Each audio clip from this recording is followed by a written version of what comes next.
তাহলে আমার কপালটা, আমাদের ভাগ্যটা খুলে যেত। বলেন সুবহানাল্লাহ।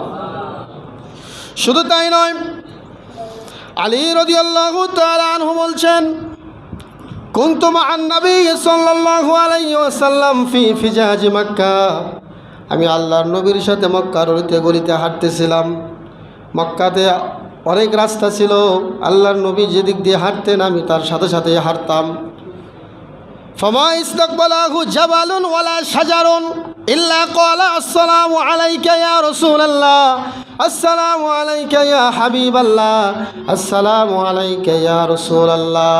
আলী রাদিয়াল্লাহু তাআলা আনহু বলছেন, মক্কার যেই অলিতে গলিতেই আল্লাহর নবী হাঁটতেছিলেন, আমি পিছে পিছে যাচ্ছিলাম।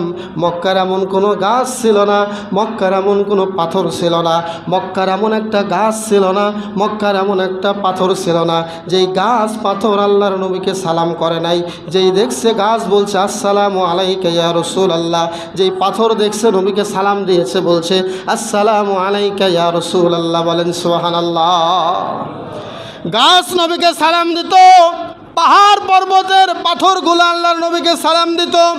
হাদিসটা সহি হাদিস, সহিহুল বুখারীতে এসেছে। বিশ্ব নবী মুহাম্মদ রাসূলুল্লাহ সাল্লাল্লাহু আলাইহি ওয়াসাল্লাম তিনি আরও বলেছেন, সহি মুসলিমের 2277 নম্বর হাদিস, তিনি আরও বলেছেন, আমি নবুয়ত পাওয়ার আগে ইন্নী লা আরিফু হাজারান, আমি একটা পাথরকে চিনি, যেই পাথরটা মক্কায় ছিল।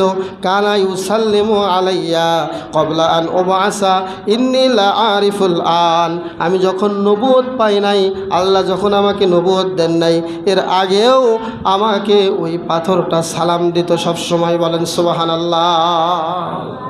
পাথর সালাম দিত, গাছ সালাম দিত, আসসালামু আলাইকা ইয়া রাসূলুল্লাহ।